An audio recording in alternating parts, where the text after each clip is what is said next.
Light weight red ఇటుక మరియు CLC light weight bricks water observe test. ఎర్ర ఇటుక 30 నుండి 40% వాటర్ అబ్జర్వ్ చేయడం జరిగింది.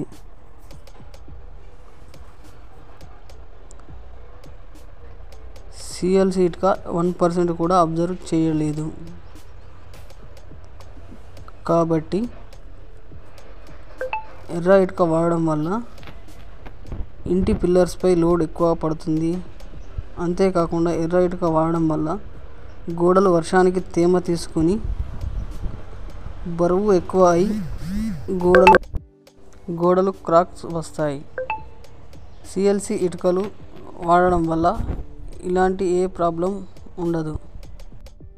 కావున సిఎల్సి బ్రిక్స్తో నిర్మించిన ఇల్లు ఎండాకాలంలో చల్లగా, చలికాలంలో వెచ్చగా ఉంటుంది.